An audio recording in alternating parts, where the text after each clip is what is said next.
Hello प्यारे मित्रों, आज मैं यूपी टेट का एक और टॉपिक लेकर के आया हूं जिसका नाम है भूकंप और ज्वालामुखी। दोस्तों, भूकंप और ज्वालामुखी से भी आपके यूपी टेट के एग्जाम में प्रश्न अक्सर पूछे जाते हैं। तो जो भी आपके एग्जाम के पॉइंट ऑफ व्यू से महत्वपूर्ण प्रश्न है, आज हम उन प्रश्नों को देख लेते हैं। तो दोस्तों, सबसे पहले हम लोग समझते हैं कि भूकंप क्या होता है। तो भूकंप पृथ्वी के अनावश्यक कंपन को भूकंप कहते हैं। मतलब जब पृथ्वी अचानक अनावश्यक कंपित कर दे तो हमें लगता है कि यह भूकंप आ गया। जब पृथ्वी कभी कंपन होने का एहसास दिलाए तो समझ लीजिएगा वही भूकंप है। तो पृथ्वी के अनावश्यक कंपन को भूकंप कहते हैं। अर्थात पृथ्वी की ऊपरी परत जब हिलने लगे जाए तो उसे भूकंप कहते हैं। उसी को हम क्या बोलते हैं दोस्तों? भूकंप बोलते हैं। अब कुछ पॉइंट्स हैं जिनको हम लोग समझते हैं। पृथ्वी के नीचे लगभग 100 किलोमीटर परत है। पृथ्वी के नीचे लगभग 100 किलोमीटर अंदर की ओर जो है एक मोटा सा परत है। उस परत को हम दुर्बल मंडल कहते हैं। उस परत को दोस्तों हम क्या बोलते हैं? दुर्बल मंडल बोलते हैं। पृथ्वी के नीचे जो है 100 किलोमीटर अंदर एक मोटा सा परत है, उस परत को हम लोग दुर्बल मंडल कहते हैं। यह परत कई प्लेटों में विभाजित है। ये 100 किलोमीटर का जो परत है पृथ्वी के अंदर, ये कई प्लेटों में डिवाइड किया गया है तथा एक दूसरे के आसपास गति करते हैं। ये प्लेटें जो है एक दूसरे के आसपास गति करते रहते हैं, कभी ऊपर तो कभी नीचे, कभी ऊपर तो कभी नीचे, कभी दूर दूर, कभी एक दूसरे के ऊपर। तो दोस्तों, ये जो 100 किलोमीटर नीचे प्लेटें हैं, ये प्लेटें कभी ऊपर ऊपर, कभी एक दूसरे के ऊपर, कभी दूर दूर, तो कभी नीचे तो कभी ऊपर। इन प्रक्रियाओं में ये जो है गति करते रहते हैं और इन्हीं प्रक्रियाओं में, इन प्लेटों के इन गतियों के द्वारा कुछ चीज़ों का निर्माण होता है और कुछ घटनाएं भी इन्हीं गतियों की वजह से घटती है। जैसे कभी ऊपर व कभी नीचे, जब ये प्लेटें कभी ऊपर व कभी नीचे इस प्रकार गति करती हैं तो इस गति को हम रूपांतर गति कहते हैं। इस गति को क्या बोला जाता है दोस्तों? रूपांतर गति बोला जाता है। जब कभी वो प्लेटें जो है कभी ऊपर कभी नीचे इस प्रकार से गति करें तो इस गति को रूपांतर गति कहा जाता है। और जब ये प्लेटें एक दूसरे से दूर चली जाएं तो इसको जो है अपसारी गति कहा जाता है। इसको हम क्या बोलेंगे? अपसारी गति। और जब ये प्लेटें एक दूसरे पर चढ़ जाएं, एक दूसरे के ऊपर आ जाएं, तो इस गति को अभिसारी गति कहा जाता है। और इन गतियों के नियम को वैगनर ने दिया था। इन गतियों के नियम को किसने दिया था दोस्तों? वैगनर ने दिया था। तो मैं एक बार फिर से बताना चाहूँगा कि पृथ्वी के नीचे जो है 100 किलोमीटर अंदर की ओर एक मोटा सा परत है, उस परत को दुर्बल मंडल कहा जाता है और वे परतें जो हैं कई प्लेटों में विभाजित हैं। अब जो कई प्लेटें, मतलब कई प्लेटों में जो विभाजित हैं, वो प्लेटें जो हैं पृथ्वी के अंदर गति करती रहती हैं और इन गतियों से ही कुछ इंसिडेंट होते हैं और इन गतियों के कई प्रकार हैं क्योंकि कई तरह से गति करती हैं। तो ये कुल मिलाकर के यही सारी चीज़ें इसमें बताई गई हैं। अब रूपांतर गति के कारण भूकंप आता है। अब इन पॉइंट्स को आप समझने की कोशिश करो। रूपांतर गति के कारण भूकंप आता है, अपसारी गति के कारण ज्वालामुखी आता है तथा अभिसारी गति के कारण पर्वत का निर्माण होता है। इन गतियों को किसने दिया था? इन गतियों के नियम को वैगनर ने दिया था। अब यहाँ पर एक पॉइंट ये आप लोग जरूर याद रख लीजिएगा, हिमालय पर्वत जो है ये अभिसारी गति के कारण इसका निर्माण हुआ है। अभिसारी गति के कारण जो है हिमालय पर्वत का निर्माण हुआ है। उम्मीद करता हूँ इन सारे पॉइंट्स को आपने समझ लिया होगा। कुछ और भी पॉइंट्स हैं दोस्तों भूकंप और ज्वालामुखी से संबंधित, जिनको हम लोग देख लेते हैं। सो दोस्तों, देखते हैं कुछ और पॉइंट्स को जो भूकंप से संबंधित है। दोस्तों, जो प्लेटें हैं जिनको अभी मैंने बताया 100 किलोमीटर पृथ्वी के अंदर 100 किलोमीटर के बीच में जो प्लेटें हैं, उन प्लेटों में घर्षण होता है। जब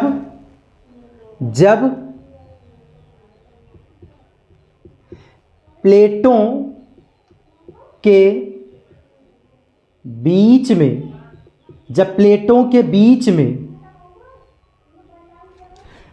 घर्षण होता है, जब प्लेटों के बीच में घर्षण होता है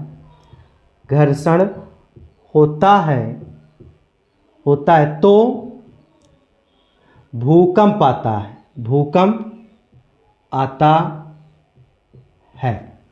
जब प्लेटों के बीच में घर्षण होता है तो भूकंप आता है। जहां पर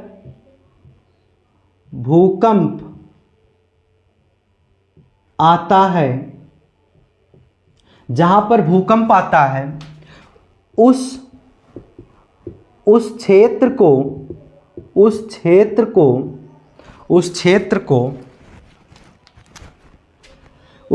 को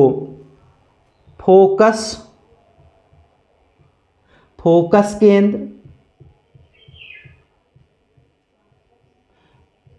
उद्गम केंद्र या मूल केंद्र उस जगह को, उस क्षेत्र को फोकस केंद्र, उद्गम केंद्र अथवा मूल केंद्र के नाम से जाना जाता है। उस क्षेत्र को फोकस केंद्र, उद्गम केंद्र या मूल केंद्र कहते हैं।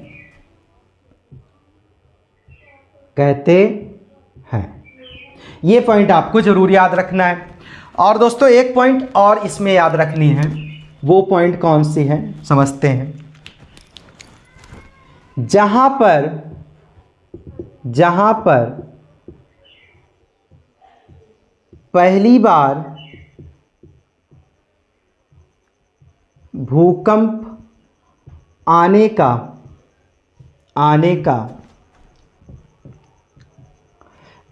एहसास होता है, भूकंप आने का एहसास होता है, उस क्षेत्र को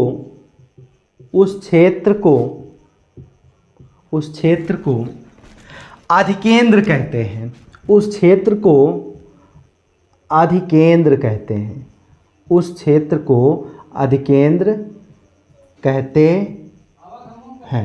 उस क्षेत्र को दोस्तों अधिकेंद्र कहते हैं। ये वेरी वेरी इंपॉर्टेंट है दोस्तों, आप इस चीज़ को ज़रूर याद रख लीजिएगा। जहाँ पर पहली बार भूकंप आने का एहसास होता है, उस क्षेत्र को अधिकेंद्र कहते हैं।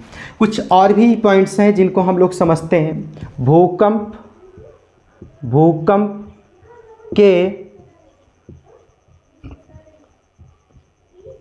अध्ययन को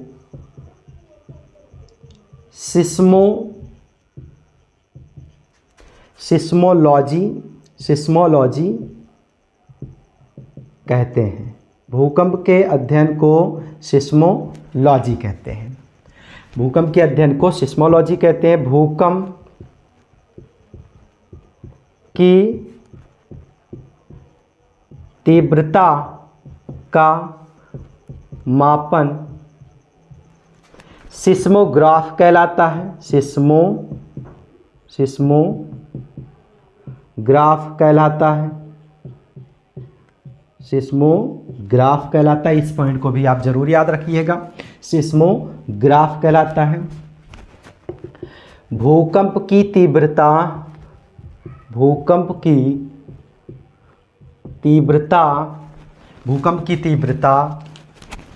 रिक्टर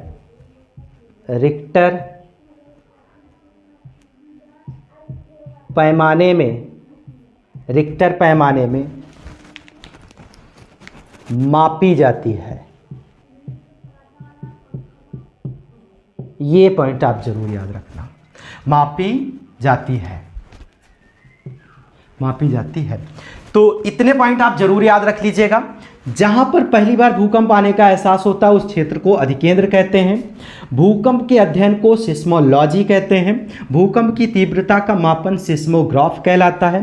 भूकंप की तीव्रता रिक्टर पैमाने में मापी जाती है। इस पॉइंट को आप जरूर याद रख लीजिएगा। अब दोस्तों हम लोग समझते हैं भूकंप की कुछ तरंगे हैं, कुछ क्या आप कह सकते हैं भूकंप की 3 तरंगे हैं। एक को प्राइमरी तरंग कहा जाता है, एक को सेकेंडरी तरंग कहा जाता है, एक लैंड वेव्स कहा जाता है, मतलब धरातलीय तरंग कहा जाता है। तो इनसे भी प्रश्न पूछे जाते हैं। अब इनको भी हम लोग देख लेते हैं, तरंगों से संबंधित जो भी पॉइंट्स हैं देख लेते हैं। भूकंप के दौरान 3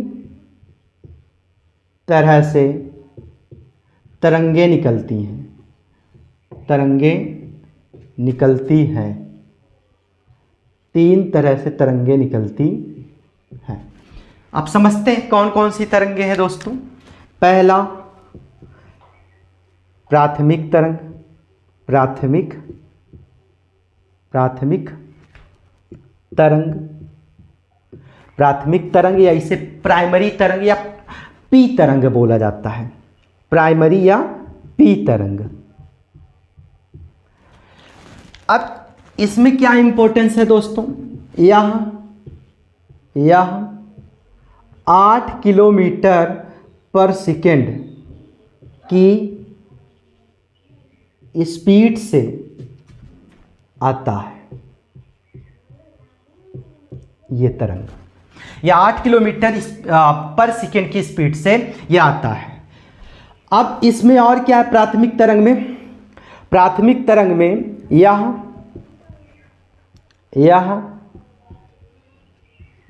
पृथ्वी के केंद्र से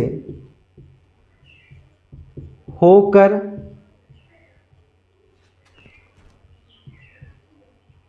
गुजरती है। यह पृथ्वी के केंद्र से होकर गुजरती है। इस पॉइंट को आप जरूर से जरूर याद रख लीजिएगा। यह पृथ्वी के केंद्र से होकर गुजरती है। तो अगर आपसे प्रश्न पूछा जाए ऐसी कौन सी तरंग है जो पृथ्वी के केंद्र से होकर गुजरती है, तो आप क्या कहेंगे, प्राथमिक तरंग। तो ये 2 पॉइंट आप जरूर याद रख लीजिएगा। दूसरा आपका है द्वितीयक तरंग।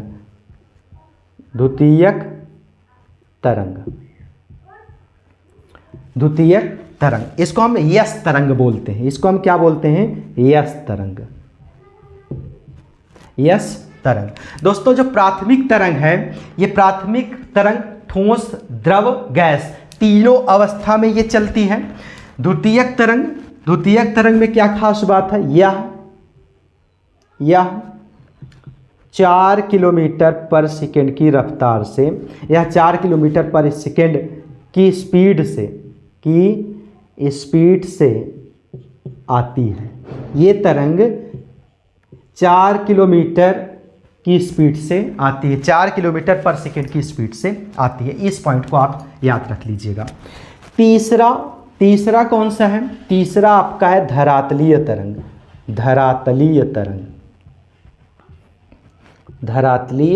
तरंग। इसको यल तरंग बोला जाता है, इसको यल तरंग कहते हैं। अब ये क्या है, इसमें क्या इंपॉर्टेंस है, यह 1.4 या 1.5 या 3 किलोमीटर पर सेकेंड की स्पीड से चलती है, स्पीड से आती है। यह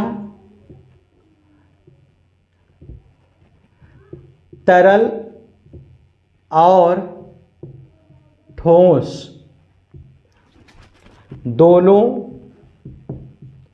अवस्था में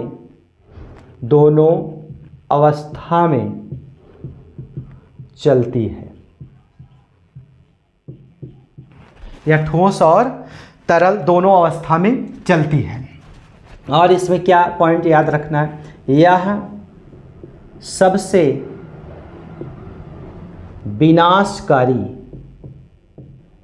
विनाशकारी तरंग है, विनाशकारी तरंग है और प्रभावशाली तरंग है। यह सबसे विनाशकारी तरंग व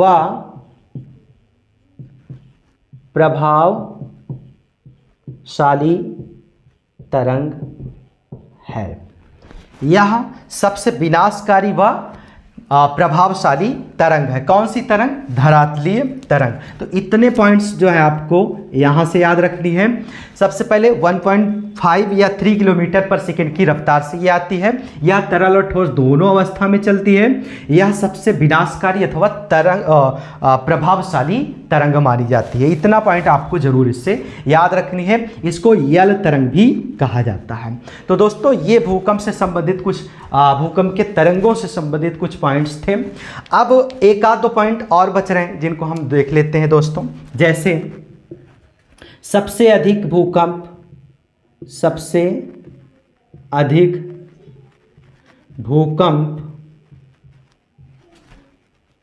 जापान में आता है, जापान में आता है। मरकली